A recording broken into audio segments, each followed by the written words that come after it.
This is Hollywood and CBS presenting Forecast Number 4. Herbert Marshall, directed by Alfred Hitchcock in the first program of a proposed new series entitled Suspense.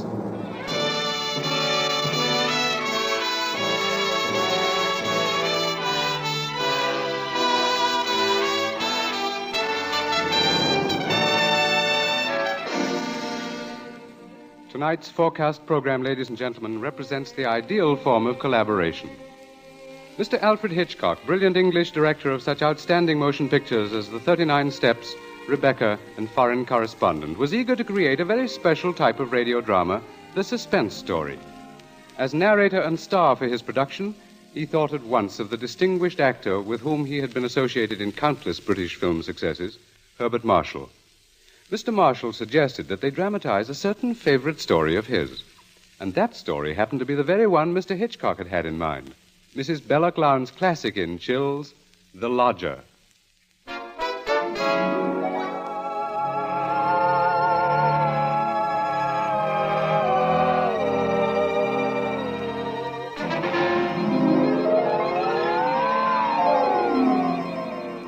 The Lodger is a work of fiction which springs from recorded fact.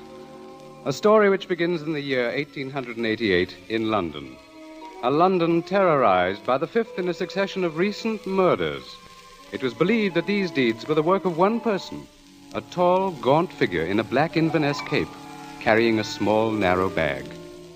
That meager description, provided by a highly unnerved witness, was the sum total of all that was known of the murderer. It was enough, however, to keep alive and alert the interest of all London, of all those in fine quarters, and all those in small, grimy houses, as, for example, Ellen Bunting. Ellen was no different from all the other middle-aged housewives dwelling in the great city's squalid Whitechapel district. She knew all the known facts of the case. As Herbert Marshall will tell you, Ellen knew it was quite proper to refer to this wielder of the knife as the Avenger.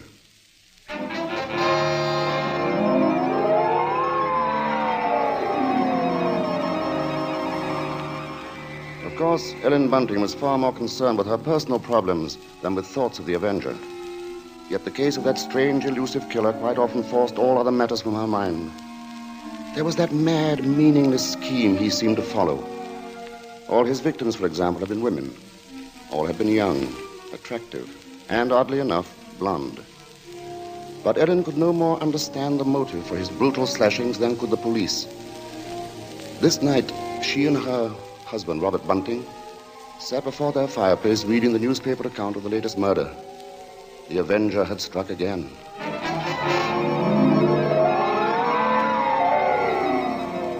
As Ellen expressed it, he might be anybody.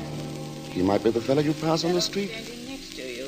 It's a terrible thought. Yes. If only the police had something to go on. But it looks like that Avenger's just too quick for him. Look, it says here that this girl he got last night was like all the others. Pretty, blonde, and, described by her friends as a very light-hearted girl. What a pity. Did you ever stop to think who fits that to a T? In fact, fits all those girls? Why, my own Daisy. Oh, that's a horrible thought. Well, maybe it's a good thing she's with her aunt, then, instead of here. London ain't a safe place for any girl right now. Just the same, I can't help thinking how fine it'll be to have her beckoning. Now, Bunting, you know that Daisy seems just as much my own daughter as she is yours. But I'm telling you, there's no sense even thinking about having her back right now. We just can't afford it. Oh, I know that, Ellen. Only, well, maybe we could manage it some way. How? Haven't I scrimped myself half crazy trying to keep us going? But you don't care about that, do you? No, your Daisy's more important to you than I am. No, Ellen, that don't sound like you. I can't help if it don't. What are we going to do? Tell me that. We'll get along, dear. Something will turn up. Oh, we haven't had a lodger for months. Nobody even comes to look at the room anymore. Yes, but things will work out, Ellen. Oh, they ain't never going to work out. Soon we won't even have a roof over our heads and... Oh, I'm sorry, Robbie. I didn't mean to take on so... Oh, I know, dear, I know. It's all right. Oh, I didn't think it. It's just that I've been so worried. Well, don't you go worrying another second, old girl. Why, first thing you know, you won't be pretty anymore. You'll have your face all wrinkled and... Now, see here, Now, come on, now, let's see a smile. Come on, just have one smile. Leave me just alone. one smile like you used to, eh? Well, who do you suppose that could be? Awful late for visitors. Bunting, do you think it could be somebody looking for rooms? Well, it might be. You want me to go to the door? No, I'll go. You just stay here. Yes, all right. Now, be sure you get a good look at Louise before you let him in, dear. Oh, I'm coming. Oh, I do hope it's... Yes, sir? Is it not true that you let lodgings? Yes, sir. Won't you come in, sir? Thank you. Could I take your cape, sir? There's no need. Now, I'm looking for a quiet room. It must be quiet. Oh, we have that, sir. Above all, our house is quiet. Your bag, sir, may I take it? No, I'll hold it. You'll be so good as to show me the room, please. Oh, yes, sir. It's right up these stairs, sir. This way. Thank you. You see, sir, there's just my husband and me here, and we're ever so quiet, and I'm sure you'll find this room to your liking, sir. Here we are. Now, I'll just light the gas. There. Mm-hmm. Very good. It is pleasant, isn't it, sir? And there's not many rooms with such pretty pictures, are there now? We've had them in the family for years, sir, and... Pictures interest me very little. You see, what really impresses me about the room is the very simplicity of it, the bareness. Yes, sir. It's not at all crowded, is it? It will be quite suitable, Mrs. Buntings. Mrs. Bunting. You see, I do a great deal of studying in my book here, the Holy Bible. Yes, sir. Please, sir, let me help with your luggage. No, don't touch it. Oh, but I only wish to... Oh, you only wish to help, of course. You must forgive me, Mrs. Bunting. It's just that I'm so very weary. Of course, sir. He bringeth them to their desired haven. Beautiful words, Mrs. Bunting. Indeed they are, sir. And now at last I have found my haven of rest. Yes, sir. Then you'll be taking the room. Let us see now. What are you going to charge me? With attendance, mind. I shall be staying in most of the time, and I shall be wanting meals. Oh, we can see to that, sir. Then does 30 shillings a week suit you? 30... Why, yes, sir. Yes, sir, that will be quite all right. Good, and I shall pay you in advance. My name is Sleuth, Mrs. Bunting. Mr. Sleuth. Sleuth. Think of a hound, Mrs. Bunting, and you'll never forget my name. 23, 4, 30 shillings. Thank you, sir. And I think I should enjoy a little light supper now, Mrs. Bunting. A little bread and butter, perhaps. Could you arrange that? Well, certainly, sir. I'll do that now. And if you'd be requiring any beer or spirits... Certainly not. Oh, sir. What did I say? I thought you understood me, Mrs. Bunting, and I had hoped that you and your husband were abstainers. But we are, sir. We don't keep nothing about. I would have had to go out and... Of course. Oh, I'm sorry, Mrs. Bunting. I fear I spoke sharply. I don't wish you to think me rude. After all, you've been so kind, considerate. I hope I know a gentleman when I see one. Thank you very much. Now, I'll just hurry with your supper.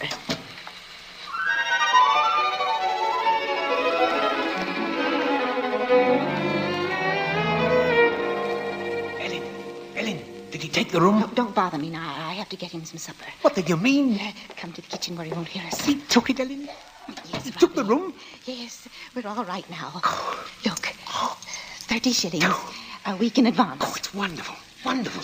And Ellen, do you see what this means? Yes, you can have Daisy now. Yes. Here, Bunting, warm that teapot and put some tea leaves in it. Righto. Yeah, do you know something, old girl? We're not going to worry too much about Daisy being in danger of that Avenger fella. Whatever do you mean, Robbie? Well, she's not a girl who takes a drink, you know. What's that to do with it, please? Oh, something I read in the paper while he was upstairs with the gentleman. They just found out that every one of the Avenger's victims had been drinking. They figured he must be some kind of a rabid abstainer. What a peculiar chap. Now hurry, Bunting, please. Yeah. Two thoughts only governed Ellen's mind. The lodger's light supper and her own good fortune at having such a lodger. Mr. Sleuth was an eccentric sort, but then he was such a gentleman, so quiet, so very religiously inclined. She started up a staircase to Mr. Sleuth's room, her husband at her side. It won't do no harm to be safe, though, once Daisy's back in London, eh? We'll see she stays closer in the house, Well, I'll be downstairs. Hurry up with his supper, old girl. She has cast down many wounded from her. Yea, many strong men have been slain by her. Come in. And to know the wickedness of folly. Why, Mr. Yes? What is it? Those pictures. Those pretty girls. You've turned all their faces to the wall.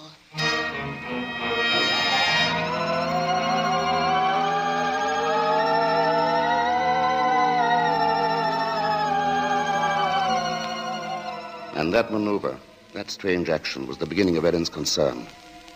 Soon there came to her a recollection of the black Inverness cape, the small, narrow bag, the urgent matter of alcoholic drink. And these details began to shape themselves into a pattern which grew more disturbing with each passing hour. The day following, the lodger did not leave the upstairs room once, nor did he leave the next day. And the oddness of this took its place in the pattern. Then, too, the approaching arrival of Daisy, her stepdaughter, added to her concern. On the second night, her sleep was restless with vague, horrifying images. And so when she heard the first stealthy footsteps outside her bedroom, she was instantly awake. Tensely, she followed those steps down the stairs, down the hallway. She heard the front door open and then click shut. Utter stillness fell upon the house. And outside, the streets were so silent she could hear distinctly the clock from a church tower a mile away told the hour. In her troubled frenzy, she pictured a lone figure plodding through the deep fog, moving quietly, stealthily, stalking, searching, finding.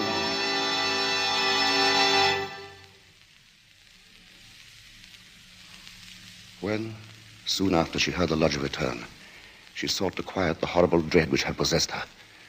She assured herself that Daisy's arrival that day was no cause for alarm. Now she reasoned, how could there be anything really evil about so religious a gentleman as Mr. Sleuth? But for her there was no more sleep, merely a tormented state of half-consciousness, a state which suddenly dropped from her shortly after daybreak.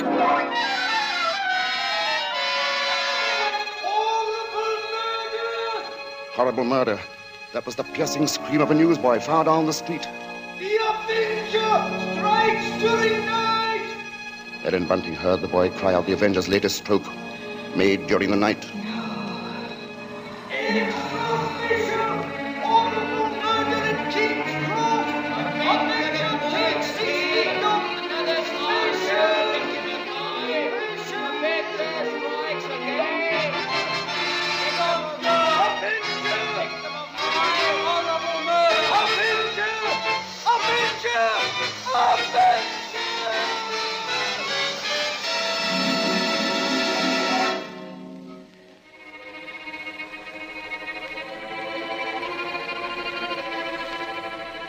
Ellen's first glimpse that morning of the grave-faced lodger brought the sleepless night's warm terror full to the surface.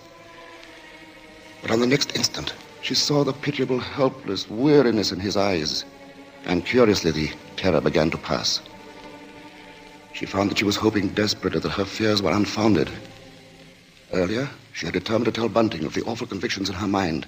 Now, however, she felt she must be certain before she spoke to a soul. She knew there was one thing she must examine. That was the lodger's single piece of luggage. She'd thought of it often. What could it hold? Not much in the way of clothing, surely. It was too small, too narrow. It was more like a case. A case for a knife. It was along toward noon that Ellen found her opportunity to search the lodger's room. Soon after Bunting left to meet Daisy, Mr. Sleuth himself walked from the house. Ellen watched the tall, thin figure in the black Inverness cape disappear down the street, and then she rushed upstairs, into the room. Quickly, she moved to the closet. It was no different from what it had always been, utterly empty. She found nothing under the bed. She went then to the chest of drawers against the wall. She opened the top drawer and found inside nothing but a frayed shirt, 2 handkerchiefs. The next drawer, underclothes, socks. The next empty. There remained then only one possible place for the small, narrow bag, the bottom drawer, and it was locked. Tugging at the drawer, she heard suddenly the opening of the front door downstairs.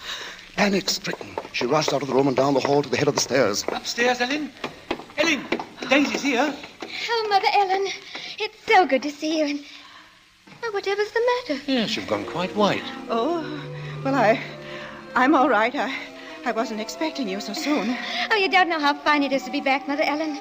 Oh, the country's all right in its way, but there's nothing like London now, is there? No, there isn't. But as long as that Avenger's about, I can see we're going to have to do something about these blonde locks, eh, Ellen? Oh, don't worry about that. I'll dye them maybe, or just pin them under my hat. Daisy, I might as well get you settled. Oh, now, Father, isn't that just like her? She's straight to the point, and no fuss. Well, I'll bet a sixpence you'll have a dust cloth in your hair before you've got your coat off. Mr. Sleuth. Mrs. Bunting, I see my door is open. Oh, we were just leaving, so we... Does this mean that all of you have been in my room? Oh, not at all, sir. What must I do? Keep it locked? But you see, sir, I was just tidying up a bit, and Mr. Bunting, he brought his daughter up, sir. She just arrived. This is Daisy, sir. Pleased to meet you, sir. She's been away for quite a long while, you see, Mr. Sleuth, and that's why we're a bit excited, you might Yes, think. you must have been surprised when you came in, hearing us laughing and carrying on that way. Yes, I must say I was. However, Miss Daisy, there are all types of joy, are there not? Yes, I'm sure there are. The despicable evil joy of the abandoned and the divine happiness of the blessed. A vast difference, that. You do understand me, don't you? Why, yes, sir. Yes, Mr. Sleuth. I devoutly hope so, Miss Daisy. Nowadays, there are so very few young women like yourself who do. In fact, I all but despaired ever of finding one. If you'll excuse us now, sir, we'll be getting Daisy's things put away. Of course, Mrs. Bunting, and I must be getting to my room.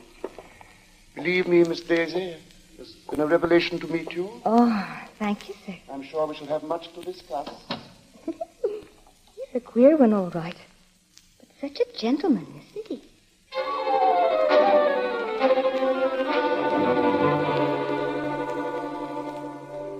At that moment, Ellen had been determined to pour out her terrible knowledge, and then the moment passed by. She told herself that perhaps the past few days had been nothing more than a grim illusion, a tormenting play of imagination. She would wait then until she had attended the coroner's inquest into the last Avenger murder. There, perhaps, she could hear evidence to disprove all her fears, to assure her there was no earthly harm in Daisy being so near the lodger. This was her gravest concern now, for on the next day, Mr. Sleuth made it a point to see the girl more than once. And fearfully, Ellen saw that Daisy welcomed his visits. As Ellen was preparing to step out to the inquest, she heard once more the voices of her stepdaughter and the lodger coming to her through the kitchen door. She hesitated before entering. Tense.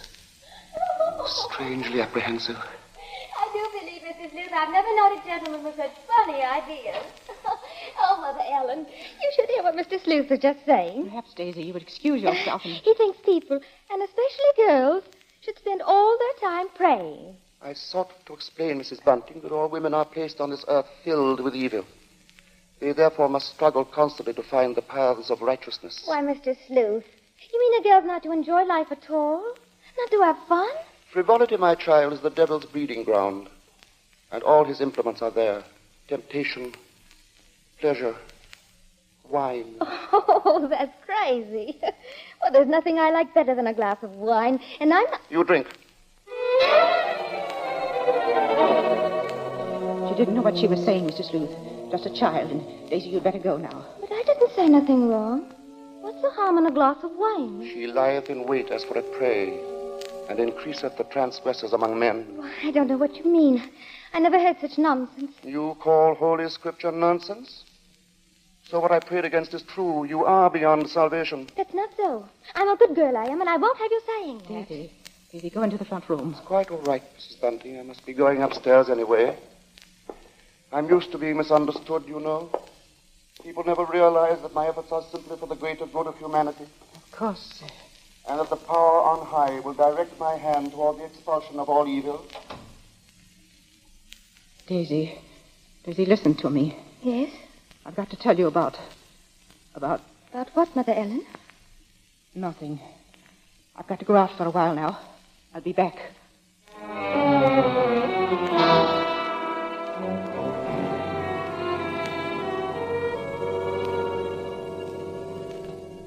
The moment to reveal the secret horror had come again and passed. Ellen's sudden recollection of Mr. Sleuth as he stood in the doorway had overwhelmed her. She must give him this last chance, this last frantic search for disproving evidence, this trip to the inquest. If that chance should fail, then she would tell Bunting or the police. So with the knowledge that Bunting was left in the house to look after Daisy, she boarded the underground train bound for the coroner's court. But as the train pulled away from the station, a new torture came to her, began to mount in her mind.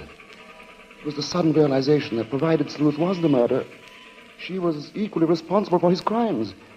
She had been giving him protection. If anything should happen to Daisy, she would be equally guilty. Guilty. fully as guilty as the Avenger.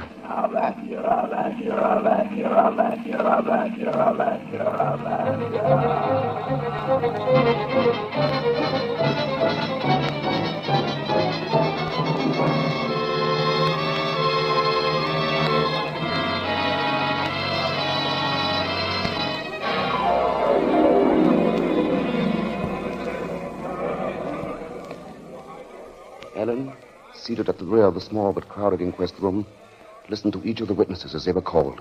And from one of them she found the first hope she had known for many days. This witness lived next to the alley in which the Avenger had committed his crime that night. She had seen him from her window, and the man she described in no way resembled Ellen's lodger. But in another moment, Ellen's hope was swept away. It was pointed out that the fog had been so heavy that night that the witness could not possibly have seen the murderer from her window. She left the stand, replaced by a Mr. Cannot. This elderly gentleman was certain that he had not only seen, but talked with the Avenger. It was in Regent's Park, he testified, only a few moments before... A few moments before the murder, Mr. Coroner, when I saw him. He was quite a tall man, very gaunt-looking, and carrying a handbag. A handbag, you say? Yes, a small, narrow one.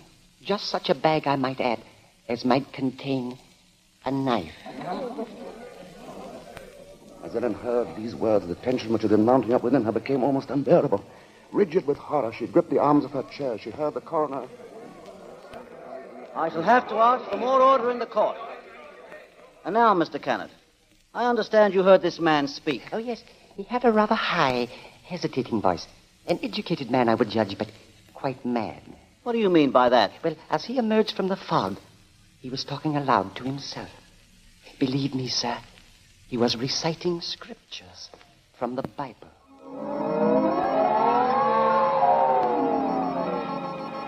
Scriptures from the Bible. Horrified, Ellen rose from her seat, only half hearing the confusion about her. Are you asking us to believe? I would say, Mr. Cannot, that the man we're looking for would be least of all a religious man. And that's where you're in error, Mr. Coroner. The religious note is the very key to the case. Very interesting. That'll be all, Mr. Cannot. Just a moment, sir. Don't you understand? The man you're after must be a religious maniac. That's the only explanation possible. You will please stand down. The court was dismissing the very truth. Ellen knew that now. She would no longer keep silent. Her hands shot forth, and she screamed. I want to say... Ellen Bunting, on the verge of speaking, had fainted. And then, when she was revived a few moments later, she said nothing. Her brain was in too great a turmoil, her nerves too shocked. Like one in a dream, she allowed herself to be led from the courtroom. The voices of spectators were only vague sounds to her. I thought she was going to say something. Yes, it was hysterics, eh? Yeah, that bit about the knife. Yeah, the knife. The knife. The knife. As Ellen Bunting proceeded homeward, the remarks from the spectators remained in her mind. She heard them over and over. Yeah, that bit about the knife. And just such a bag as might contain a knife. We'll see she stays close in the house, eh? No harm in being safe. Direct my hand toward the expulsion of all evil. Expulsion of all evil. What's the harm in a glass of wine? I didn't say nothing wrong.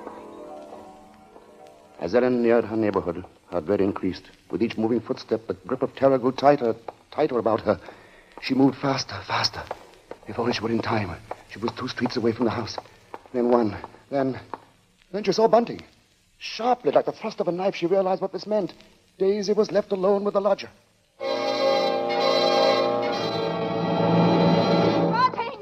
Bunting! Yes, Ellen? What is it? Oh, Bunting, tell me, Bunting. Where's Daisy? Where is she? I say, where? Why, at home. Oh, listen to me. Try to understand. Sleuth is the Avenger. What are you saying? Our lodger. He's the Avenger, Bunting. Oh, but there's no time for that. Daisy's in danger. Hurry. Yes. Daisy! Daisy!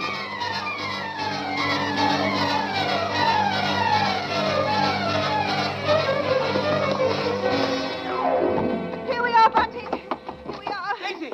Oh, Daisy! Daisy, where are you? I'll look in the kitchen, Bunting. You try the sitting room. Daisy!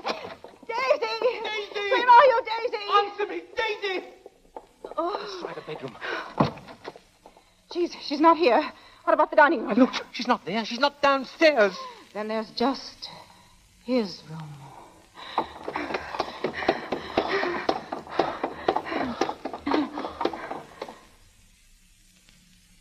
Go on. Open the door.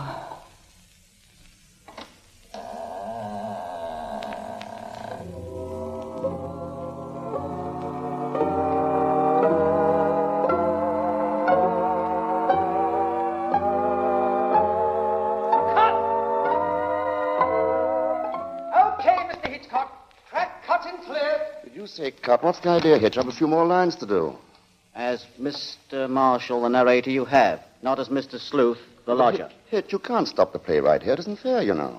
Why isn't it, Bart? What more is there to say? But, Mr. Hitchcock, won't people want to know what Bunting and me found in the room? All right, Ellen. What precisely did you find? Well, nothing, sir. There. You see? Nothing. No lodger, no Bible. And that locked dresser drawer. What about that? We unlocked it, sir. And what was in it? Nothing, sir. You are certain, Mrs. Bunting? Oh, you gave me quite a turn, Mr. Mr. Marshall. Yes, sir, I'm sure, sir. There was nothing. Well, begging your pardon, Mr. Hitchcock, but don't you think we'd better just mention about Daisy? I don't know, Bunting. What do you think we ought to say? Oh, just that the reason she wasn't in the house when Ellen and me got there was, well, she'd gone out for a walk, that's all. Did she enjoy it? Oh, very much, sir. Made it to King's Cross and back in just under an hour, sir. Splendid time, Bunting. Well, there you are, Bart. There's the story. Now, wait a minute, Mr. Hitchcock. You can't do that. That's not the story. Of course it's not. Now, look here, Hitch. Here's the fellow who composed and conducted all our music, Wilbur Hatch. He wants to know about this, too. Everybody does. All right, Bart. What is it they want to know? What became of Mr. Sleuth? Oh, him. Why, he left that afternoon. They never saw him again. And now I think we ought to say something about the Columbia forecast Mr. Hitchcock, show sir, will you please... Stop him, Mr. Marshall. Hitch, listen to me. Yes? What is it? They want to know when the Avenger finally was caught. Oh, well, let me ask you something, Bart. Are you acquainted with Loretta Young? Yes, what's that got to do with it? Well, in next week's Columbia preview series, Miss Young will take the starring role in the drama of an American Red Cross nurse. That's good news, isn't it? Oh, that's great. But now listen, Hitch. You've just got to tell that audience exactly when and how Mr. Sleuth was caught. Caught? Why on earth should he be caught? Why? Well, he was the Avenger, wasn't he? Was he?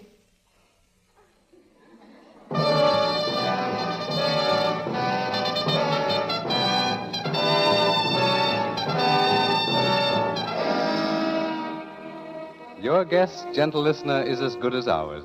Even Mrs. Bella Glounds, who wrote the novel, isn't entirely sure. For his masterful direction, our thanks to Alfred Hitchcock, whose latest pictures are David O. Selznick's Rebecca and Walter Wanger's Foreign Correspondent. For his superb characterization of Mr. Sleuth, our thanks to Herbert Marshall. And our thanks to the outstanding British character actor who tonight portrayed the role of Bunting, Edmund Gwen. If you liked tonight's program and want to hear more in the same highly original Hitchcock vein, radio versions of The Lady Vanishes and The 39 Steps, for example, write to CBS and tell us so. Your interest will help bring Suspense to the air as a weekly feature.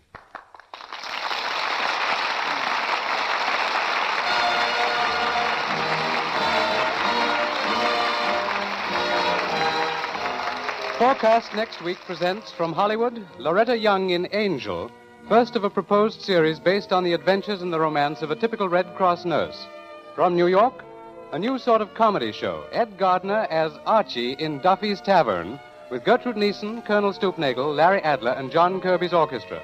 Don't miss Forecast at this hour next week.